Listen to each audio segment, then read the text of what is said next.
Hi everyone. आज के video में देखेंगे साइकोलॉजी का most important topics attention defect, hyper active disorder, conduct disorder. ऐसे टॉपिक्स हैं जो कई बार एग्जाम में बार बार सवाल पूछे जाते हैं, तो आज का वीडियो काफ़ी ज़्यादा इंपॉर्टेंट है। तो चलिए शुरू करते हैं आज का पहला क्वेश्चन। लेकिन उससे पहले, अगर आप बीपीएससी तैयारी फोर स्टेट सेकेंड फेज की तैयारी कर रहे हैं तो आपको कंप्लीट 150 मार्क्स का कंप्लीट नोट्स दिया जा रहा है, जिसके अंदर आपके सिलेबस के अकॉर्डिंग 15 यूनिट को टॉपिक वाइज कंप्लीट करते हुए 2000 से ज़्यादा topic wise question answer, NCERT class 11 class 12 का चैप्टर वाइज क्वेश्चन आंसर, साथ में GK GS, math, reasoning, arts of teaching and language paper, topic wise theory, previous year question answer और साथ में साइकोलॉजी का ग्रुप, जहां पे आपको test series plus group discussion दिया जा रहा है, जो अभी तक बहुत सारे बच्चे ज्वाइन कर चुके हैं। अगर आप भी ज्वाइन करना चाहते हो तो सिर्फ 500 में आप इस नंबर पर कॉल व्हाट्सएप करके इस ग्रुप को ज्वाइन कर सकते हो।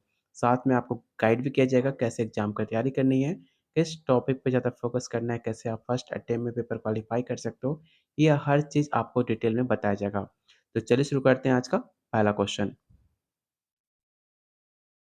पहला क्वेश्चन है, ध्यान घाट विकार जिसे एडीएचडी के नाम से जानते हो उसका मुख्य लक्षण कौन सा है। याद रखना, एडीएचडी का फुल फॉर्म स्टेट एग्जाम में पूछा भी गया था। इसका फुल फॉर्म होता है attention deficit hyper active disorder, जो कई बार एग्जाम में पूछा हुआ सवाल है। तो बताइए एडीएचडी का मुख्य लक्षण क्या है। पहला ऑप्शन अवसाद और चिंता, ऑप्शन बी ध्यान की कमी और अति सक्रियता अवगनशीलता, भ्रम और मतिभ्रम, सामाजिक वापसी और उदासी, या इनमें से कोई नहीं।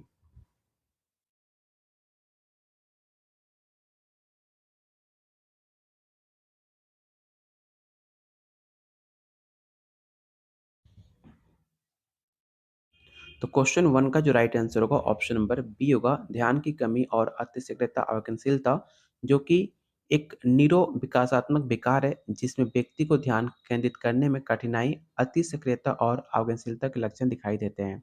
इसे आप याद रखिएगा, काफी इंपॉर्टेंट है। अगला क्वेश्चन है, कौन सा विकार बार बार झगड़ा करना, दूसरों को धमकाना, नियमों का उल्लंघन करने से संबंधित है। ऐसे आमतौर पर लोग आपने देखा होगा जो हर बार किसी न किसी बात को लेकर आप झगड़ा करते रहते हैं, दूसरों को धमकाते रहते हैं और नियमों का उल्लंघन करते हैं। ऐसे इंसान को किस नाम से जाना जाता है या कौन सा उनको विकार होता है, कौन सा उन्हें डिसऑर्डर होता है, आपको ये बताना है। पहला ऑप्शन है एडीएचडी, ऑप्शन बी है ODD, option c conduct disorder, या ऑप्शन डी रूपांतरण विकार, या ऑप्शन ई इनमें से कोई नहीं। इस क्वेश्चन को याद रखना काफी इंपॉर्टेंट है। ये सवाल ऑलरेडी आपके एग्जाम में पूछा भी जा चुका है।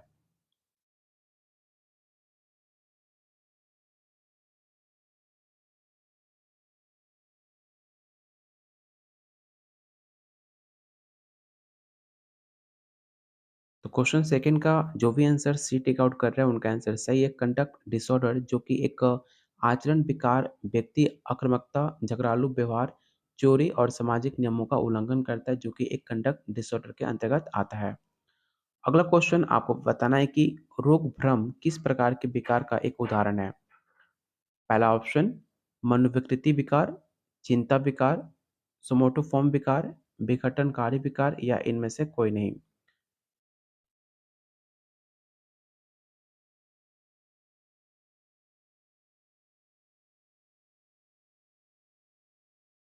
याद रखिएगा, एक इसका राइट आंसर तो ऑप्शन सी होगा, लेकिन एक सोमोटोफॉर्म विकार उसे कहा जाता है जिसमें व्यक्ति को ये लगातार विश्वास होता है कि उसे कोई गंभीर बीमारी है, जबकि चिकित्सीय परीक्षण में कोई उसे रोग नहीं पाया जाता। ठीक है, ऐसे आपने कई बार देखा होगा कि आपको लगता है कि आपको तबीयत खराब है, लेकिन जब आप जांच कराते हो तो जांच में कुछ नहीं निकलता, लेकिन आपको एक भ्रम हो जाता है कि आपको बीमारी है और आपको इलाज करना चाहिए।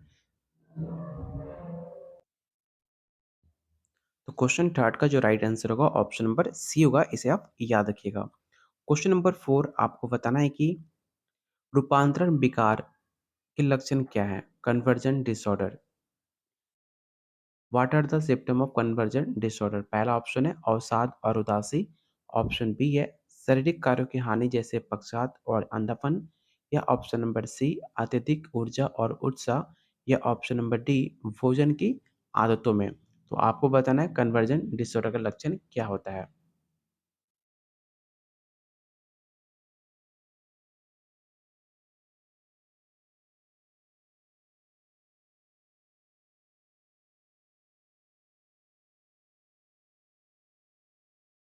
तो क्वेश्चन 4 का जो भी आंसर बी टिक आउट कर रहा है उनका आंसर सही है। याद रखिएगा कि जो आपका कन्वर्जन डिसऑर्डर होता है उसमें आपके न्यूरोलॉजिकल सिम्पटम पाए जाते हैं जैसे कि पैरालिसिस, ब्लाइंडनेस, डीफनेस किसी भी आप चिकित्सीय कारण नहीं होता।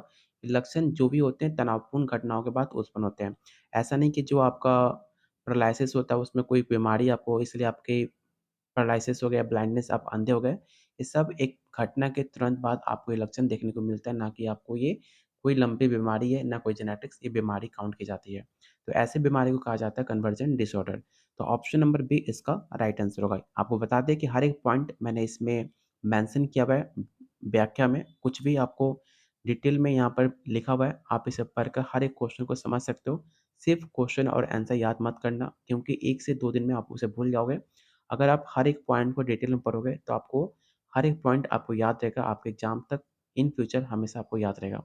इसलिए क्वेश्चन को समझ के पढ़ो, आपको हमेशा लॉन्ग टर्म तक आपको याद रहेगा। क्वेश्चन नंबर 5 आपको बताना है कि एडीएचडी का निदान किस आयु वर्ग में अधिकतर किया जाता है? मान लो कि अगर आपको एडीएचडी का लक्षण है, तो उसका इलाज किस एज में किया जाता है, आपको ये बताना है और इस क्वेश्चन को रट्टा मार लेना, कई बार एग्ज़ाम में पूछा हुआ सवाल है। पहला ऑप्शन है शैशवावस्था, बचपन, किशोरावस्था, वयस्कता या इनमें से कोई नहीं।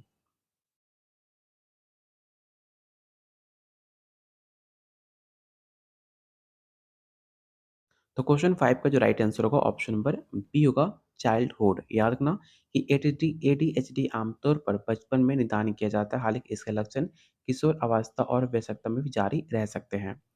क्वेश्चन नंबर 6 आपको बताना है कि आचरण विकार जिसे कंडक्ट डिसऑर्डर का लक्षण कौन सा है, आपको ये बताना है। तो इन ऑप्शन को ध्यान से पढ़िए और बताइए क्वेश्चन 6 का राइट आंसर क्या होगा। और आप लोगों से रिक्वेस्ट है कि प्लीज़ वीडियो को लाइक और शेयर ज़रूर करना। जितने लोग वीडियो देख रहे हो कम से कम उतने वीडियो को लाइक होने चाहिए क्योंकि ये सारे कंटेंट जो आप 20 से 30 मिनट में देखते हो, इसको बनाने में हमें 2 से 3 दिन का समय लगता है। टाइप करना, क्वेश्चन को फाइंड करना, व्याख्या करना, मतलब काफ़ी डिफ़िकल्ट काम है। इस वीडियो को लाइक और शेयर आप करते हो तो इससे हमें काफ़ी एप्रिसिएशन मिलता है, मोटिवेशन मिलता है आप लोग के लिए और बेहतरीन कंटेंट लाने का। तो प्लीज़ जितने लोग वीडियो देख रहे हो कम से कम वीडियो को उतना लाइक होने चाहिए। तो क्वेश्चन नंबर 6 का जो भी आंसर बी टिक आउट कर रहे हैं उनका आंसर सही है। वायलेशन ऑफ रूल्स नियमों का उल्लंघन। याद रखिएगा आचरण विकार वाले व्यक्ति अक्सर नियम तोड़ते हैं जिसमें आक्रामक व्यवहार संलग्न होते हैं जो सामाजिक मानदंड की अवहेलना करते हैं। क्वेश्चन नंबर 7 आपको बताना है कि हाइपोथेटिस रोग भ्रम व्यक्ति को क्या विश्वास होता है? पहला ऑप्शन वो काफ़ी शक्तिशाली हैं, उन्हें गंभीर बीमारी है या फिर वो अमर हैं या उन्हें कोई समस्या नहीं है या इनमें से कोई नहीं। तो ऐसे व्यक्ति आपने देखा होगा जिसे हाइपोथेटिस बीमारी होती है उनको विश्वास होता है।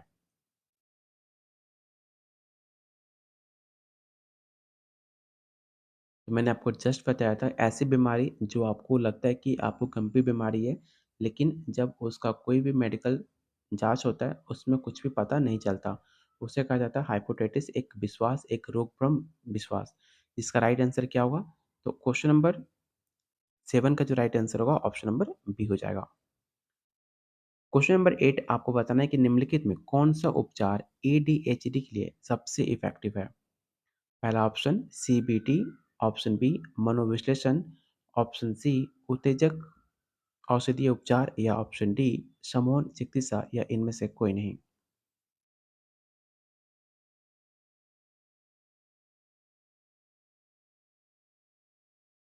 तो क्वेश्चन 8 का जो राइट आंसर होगा ऑप्शन नंबर सी हो जाएगा औषधीय उपचार। अगला क्वेश्चन आपको बताना है कि conduct disorder is more common in which gender, मतलब आचरण विकार किस लिंग में अधिक सामान्य देखने को मिलता है। जस्ट मैंने आपको कंडक्ट डिसऑर्डर का एक लक्षण बताया था, तो ये लक्षण किस जेंडर में सबसे ज़्यादा देखने को मिलता है, आपको ये बताना है। मेल, फीमेल या फिर इक्वलिटी इन बोथ या फिर बुजुर्गों में अधिक या इनमें से कोई नहीं। तो काफ़ी आसान क्वेश्चन है। आपको पता होगा कि आपका जो मेल पर्सन है, उनके अंदर काफ़ी ज़्यादा एग्रेसिव और काफ़ी ज़्यादा गुस्सा उनको आता है। खुद पे कंट्रोल काफ़ी कम रखते हैं। इसलिए कंडक्ट डिसऑर्डर सबसे ज़्यादा पुरुष में देखने को मिलता है, जो कि राइट आंसर हो जाएगा ऑप्शन नंबर ए। अगला क्वेश्चन है एडीएचडी में मुख्य रूप से कौन-सा न्यूरोट्रांसमीटर शामिल होता है? इस क्वेश्चन को रट्टा मार लीजिएगा, काफ़ी इंपॉर्टेंट है। पहला ऑप्शन है डोपामाइन, सेरोटोनिन, जीएबीए या एसिटाइलकोलाइन या इनमें से कोई नहीं।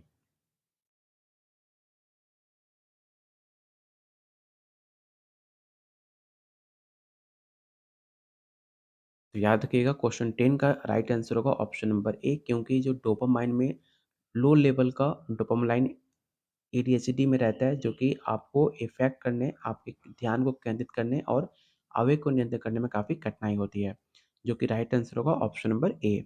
अगर आपने टेलीग्राम ग्रुप को जॉइन नहीं किया है, तो इस ग्रुप को ज़रूर जॉइन करना। यहाँ पे आप बीपीएससी तैयारी 4 हो, चाहे स्टेट सेकंड पेज, हर एक अपडेट आपको सबसे पहले पोस्ट किया जाता है। आपको बता दें कि मैंने 2 दिन पहले आपको मेंशन किया था कि जो आपका स्टेट एग्ज़ाम है, वो आपके फरवरी लास्ट तक इसका नोटिफ़िकेशन देखने को मिल सकता है। तो सीरियस होकर आप पढ़ाई ज़रूर करना, क्योंकि बहुत शानदार मौका है कि फरवरी आपका नोटिफ़िकेशन आउट होगा और मार्च लास्ट तक आपका पेपर कंडक्ट कर लिया जाएगा। जिससे अगर आप सीरियस हो, बीपीएससी में टीआरई 4 में फॉर्म फिल कर पाओगे, तो अभी से आप तैयारी जमकर कीजिए, क्योंकि इससे अच्छा मौका आपको लाइफ में दोबारा नहीं मिलेगा। क्योंकि इलेक्शन होने के बाद पता नहीं कब वैकेंसी आएगी, तो सीरियस होकर पढ़ाई कीजिए। शानदार मौका है बिहार में अच्छी जॉब लेने का, एक अच्छी जॉब, एक अच्छी सैलरी के साथ। जी, इससे बेटर जॉब आपको पूरे ऑल इंडिया में नहीं हो सकता। अगर हाउसवाइफ हो, चाहे कोई भी जॉब, कोई भी आप हो, बहुत अच्छा जॉब है, बहुत अच्छी सैलरी भी है। इससे आरामदायक नौकरी कोई नहीं हो सकती अपने टैलेंट को दिखाने का। तो इस स्टेट हो या चाहे बीपीएससी, आप जमकर तैयारी कीजिए, बहुत अच्छा मौका है आपके लिए। चलते हैं अगले क्वेश्चन पे। आपको बताना है कि सोमाटोफॉर्म विकार मुख्य विशेषता क्या है? What is the main characteristics of somatoform disorder? इन ऑप्शन को ध्यान से पढ़िए और क्वेश्चन 11 का राइट आंसर क्या होगा मुझे बताइए।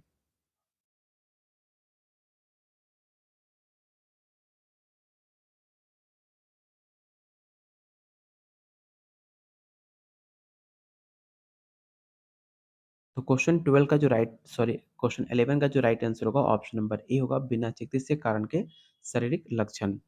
क्वेश्चन नंबर 12 आपको बताना है कि रूपांतरण विकार, जिसे कन्वर्जन डिसऑर्डर के नाम से जानते हैं, उसका आमतौर पर किसके कारण होता है?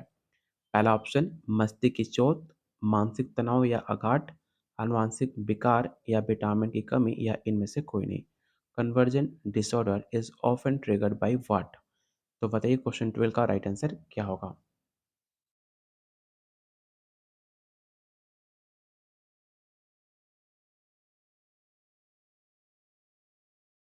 तो क्वेश्चन 12 का राइट आंसर होगा ऑप्शन नंबर बी। याद रखना, जो कन्वर्जन डिसऑर्डर होते हैं वो appear from several psychological stress या ट्रॉमा, जो कि व्यक्ति को शारीरिक लक्षण दिखते हैं जिसमें कोई भी चिकित्सीय कारण नहीं होता।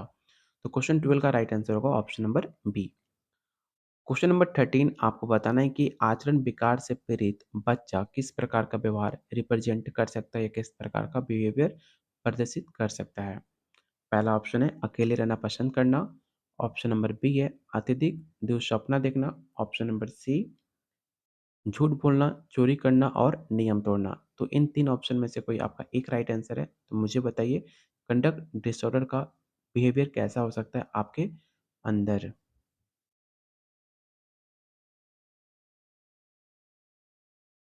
देखो, जो भी बच्चे होते हैं, अगर उनके अंदर कंडक्ट डिसऑर्डर देखने को मिलता है, जब वो बच्चे झूठ बोलते हैं, जब चोरी करते हैं, सामाजिक नियमों को तोड़ते हैं, उनके अंदर एक डिसऑर्डर देखने को मिलता है, कंडक्ट डिसऑर्डर जिसके नाम से जानते हैं।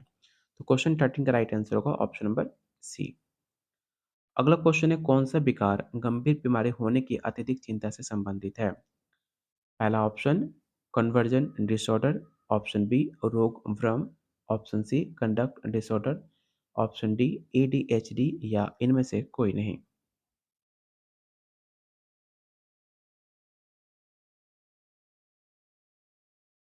तो मैंने आपको जस्ट बताया था, ऐसे इंसान को जो लगे कि मुझे बहुत अधिक बीमारी है, उसे कहा जाता है रोग भ्रम।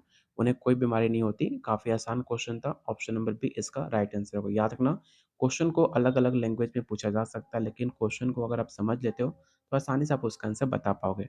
अगर क्वेश्चन नहीं समझोगे, तो आसान क्वेश्चन को भी आप गलत करके चले आओगे। तो क्वेश्चन 14 का राइट आंसर होगा ऑप्शन नंबर बी।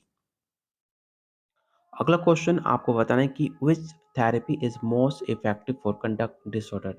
आचरण विकार के लिए कौन सा उपचार सबसे ज़्यादा इफेक्टिव है? पहला ऑप्शन दवा, पारिवारिक चिकित्सा और व्यवहारिक आक्षेप, मनोविश्लेषण, सम्मोहन चिकित्सा, या इनमें से कोई नहीं।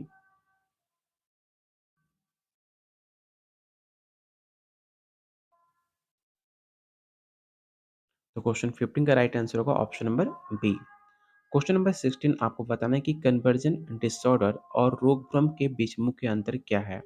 ये सवाल काफ़ी इंपॉर्टेंट है। अगर आप ये सारे पॉइंट पढ़ लेते हो, तो आप आसानी से बता पाओगे कि कन्वर्जन डिसऑर्डर और हाइपोथेसिस के क्या अंतर है दोनों के बीच। तो याद रखिएगा, मैंने अभी तक कितनी बार बता चुका हूँ कि जो आपका कंडक्ट डिसऑर्डर होता है और आपके हाइपोथेसिस के बीच मुख्य अंतर क्या है। तो याद रखिएगा, क्वेश्चन 16 का जो राइट आंसर होगा ऑप्शन नंबर ए होगा। जो आपका कन्वर्जन होता है, विकार में व्यक्ति किसी बिना चिकित्सीय कारण के लकवा, अंधापन जैसे लक्षण दिख सकते हैं, जैसे कि आपका ब्लाइंडनेस हो, पैरालिसिस हो, ये सब आपके कन्वर्जन डिसऑर्डर के अंतर्गत आता है। जबकि आपके रोग भ्रम में व्यक्ति को हमेशा ये डर बना होता है कि उससे कोई बीमारी हो सकती है, जबकि ऐसा कुछ रियल में होता नहीं है। तो क्वेश्चन 16 का जो राइट आंसर होगा ऑप्शन नंबर ए होगा। अगला क्वेश्चन है, which part of the brain is associated with HDA. ठीक है, इस क्वेश्चन को याद रखिएगा कि एडीएचडी से संबंधित मस्तिष्क का कौन सा भाग होता है।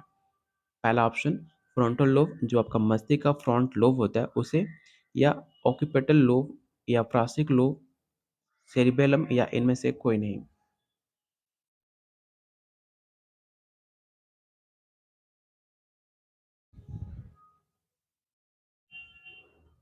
तो याद रखना कि एडीएचडी जो है वो आपके फ्रंटल लोब को कंट्रोल करता है, जैसे कि आपका डिसीजन मेकिंग हो, कंट्रोल अटेंशन हो, लाइक इम्पल्स हो, या फिर जो भी आप आवेग नियंत्रण करते हो, कोई भी डिसीजन लेते हो, सब आपके एडीएचडी को प्रभावित करता है।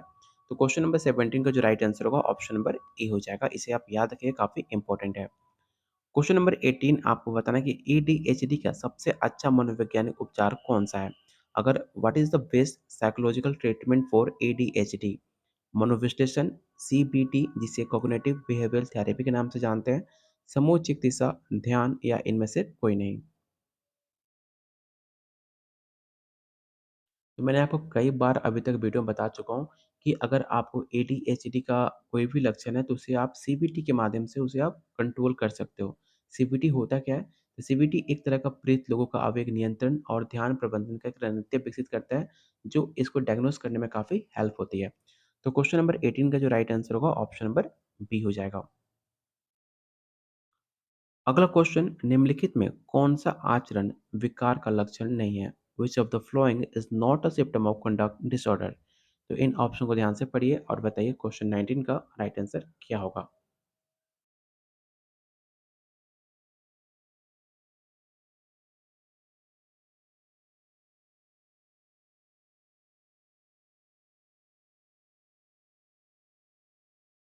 तो क्वेश्चन 19 का जो राइट आंसर होगा ऑप्शन नंबर सी होगा, अत्यधिक सामाजिक चिंता, जो कि एक कंडक्ट डिसऑर्डर का लक्षण नहीं है। आप इसे याद रखना, ये सवाल काफी इंपॉर्टेंट है। कंडक्ट डिसऑर्डर का लक्षण ही होता है नियमों को तोड़ना और सहानुभूति में कम शामिल होना, लेकिन उनके अंदर जो इंसान नियम को तोड़ता है उसके अंदर सामाजिक चिंता कैसे हो सकती है? इसलिए इसका जो राइट आंसर होगा ऑप्शन नंबर सी होगा। क्वेश्चन नंबर 20 आपको बताना है कि सोमैटोफोम विकार का मुख्य मनोवैज्ञानिक कारण क्या है। काफ़ी आसान क्वेश्चन है, अगर आप ध्यान से पढ़ोगे आसानी से आप आंसर बता पाओगे कि what is the main psychological cause of somatoform disorder. इन ऑप्शन को ध्यान से पढ़िए और बताइए क्वेश्चन नंबर 20 का राइट आंसर क्या हो सकता है।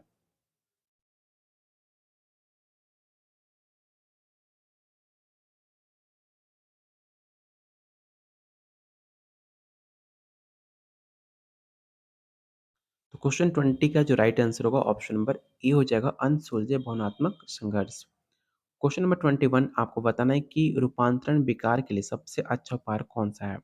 कन्वर्जन डिसऑर्डर के लिए सबसे अच्छा बेस्ट थेरेपी क्या हो सकता है, आपको ये बताना है। और मैंने आपको जस्ट बताया था कि कन्वर्जन डिसऑर्डर के लिए सबसे बेस्ट तकनीक है सीबीटी, जिसका फुल फॉर्म होता है कॉग्निटिव बिहेवियरल थेरेपी, जो कि लोगों को पहचानने और उनके पीछे मानसिक तनाव को पहचानने में और उनको हल करने में काफ़ी ज़्यादा मदद मिलती है, जो कि राइट आंसर होगा option number b. Question number 22 आपको बताना है कि एडीएचडी का निदान आमतौर पर किस उम्र में किया जाता है। पिछले क्वेश्चन में मैंने बताया था किस अवस्था में किया जाता है, जैसे कि बाल अवस्था, शैशवावस्था, शिशु अवस्था, और उसमें मैंने आंसर बताया भी था। तो उस एज कितनी होती है बच्चों का जिसमें उनको डायग्नोस किया जाए, आपको ये बताना है। पहला ऑप्शन 12 वर्ष आयु से पहले, 30 वर्ष केवल वृद्धावस्था में, किसी भी उम्र में, या इनमें से कोई नहीं।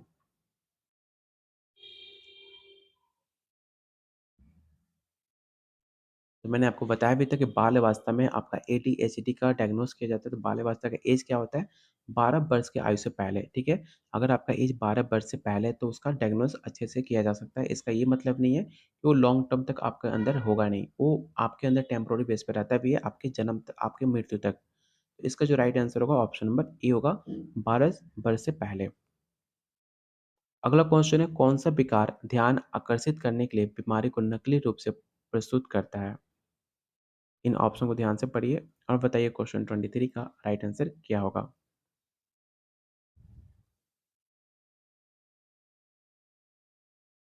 क्वेश्चन 23 का राइट आंसर होगा ऑप्शन नंबर ए। अगला क्वेश्चन आपको बताना है कि एडीएचडी का मुख्य रूप से किस न्यूरोट्रांसमीटर से जुड़ा होता है? इस क्वेश्चन को रट्टा मार लेना काफ़ी इंपॉर्टेंट है। Which neurotransmitter is primarily associated with ADHD? पहला ऑप्शन सेरोटोनिन, डोपामाइन, गाबा, एसिटाइलकोलाइन या इनमें से कोई नहीं।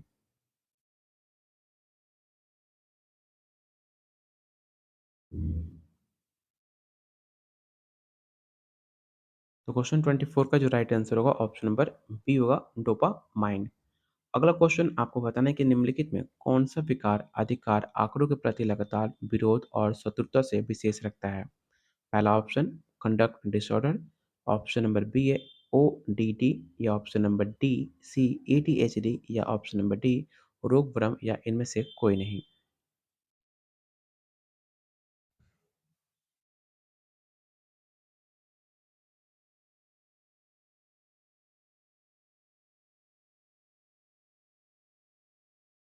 तो क्वेश्चन 25 का जो राइट आंसर होगा ऑप्शन नंबर बी हो जाएगा। अगला क्वेश्चन आपको बताना है कि सुमोटोफॉर्म विकार के लिए प्राथमिक उपचार क्या है? पहला ऑप्शन है सर्जरी, ऑप्शन बी है सीबीटी, रक्त आधान, भौतिक चिकित्सा या इनमें से कोई नहीं। What is the primary treatment for somatoform disorder? जो कई बार आसान क्वेश्चन है, इसका जो राइट आंसर होगा सीबीटी होगा, मैंने आपको जस्ट बताया था। ऑप्शन बी इसका राइट आंसर होगा। अगला क्वेश्चन है, आचरण विकार किस आयु में अधिक आपको देखने को मिलता है? जो कंडक्ट डिसऑर्डर है, किस एज ग्रुप में सबसे ज़्यादा देखने को मिलता है, आपको ये बताना है। 0 से 2 वर्ष, प्रारंभिक बचपन से 3 से 5 वर्ष, किशोर 13 से 18, 1940 या इनमें से कोई नहीं।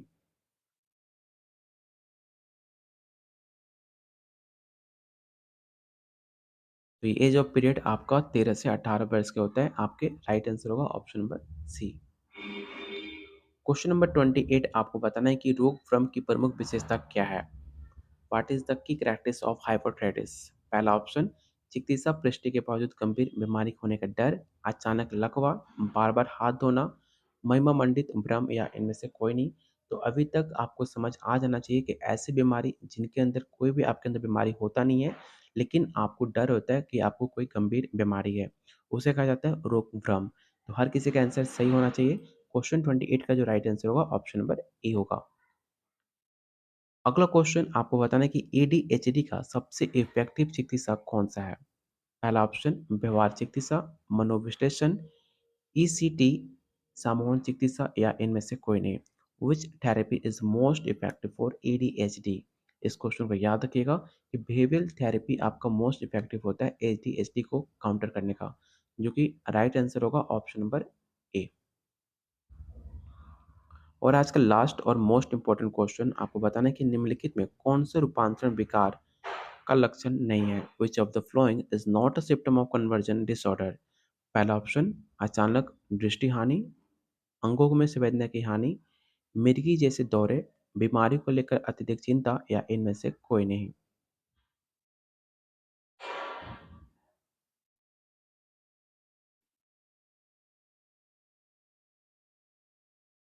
तो क्वेश्चन 30 का जो राइट आंसर होगा ऑप्शन नंबर डी होगा। रूपांतरण विकार में जैसे कि व्यक्ति को तंत्रिका संबंधी लक्षण होते हैं, जैसे कि अंधापन, लकवा मारना, इसका कोई भी चिकित्सा कारण नहीं होता। मैंने कई बार बता चुका हूँ, ये सब आपके रोग भ्रम व्यक्ति को लगातार बीमारी होने का डर बना रहता है। तो क्वेश्चन 30 का जो राइट आंसर होगा ऑप्शन नंबर डी होगा। तो यहाँ पे आपके टॉप 30 क्वेश्चन खत्म होते हैं। आपको बताना है कि आउट ऑफ 30 आपने कितना क्वेश्चन सही किया, जिससे आपको पता चल सके कि आपकी तैयारी कैसी है और आपको तैयारी कितनी करनी है। कल आपका टेस्ट सीरीज हुआ था, जिसमें हमने एनसीईआरटी का जो क्लास 11 का छठा चैप्टर था, उसका टेस्ट सीरीज हुआ था, जिसका रिज़ल्ट मैंने टेलीग्राम पे पोस्ट कर दिया। अगर आपने देखा नहीं है, तो आप जाकर ग्रुप को जॉइन करके आप देख सकते हो। अगर आप हमारे साथ एग्ज़ाम की तैयारी करना चाह रहे हो, तो सिर्फ़ 500 में आपको कंप्लीट नोट्स दिया जा रहा है, जिसके अंदर अगर आप इतना कंप्लीट कर लेते हो, जो भी आपको गाइड किया जाएगा, अगर आप उतना कर लेते हो ईमानदारी से, तो आपके पेपर क्वालीफाई होने से कोई नहीं रोक सकता, इसका दावा है। आपको कंप्लीट नोट्स मिल रहा है, जिसके अंदर 2000 से ज़्यादा topic wise question answer syllabus according, NCERT, GK, GS, math, reasoning, arts of teaching, language paper, topic wise theory, previous year question, psychology WhatsApp group, साथ में टेस्ट सीरीज़, ग्रुप डिस्कशन, हर इतना चीज़ दिया जा रहा है 500 में कि अगर आप इतना कंप्लीट करते हो, साथ में खुद मैं गाइड करूँगा क्या पढ़ना है, क्या नहीं पढ़ना। अगर आप इतना कंप्लीट कर लेते हो, आसानी से आपका पेपर क्वालीफाई हो जाएगा, इसका दावा है। क्योंकि मैंने खुद अपना पेपर क्वालीफाई किया, तो मुझे आइडिया है कि आपको क्या पढ़ना, क्या नहीं पढ़ना।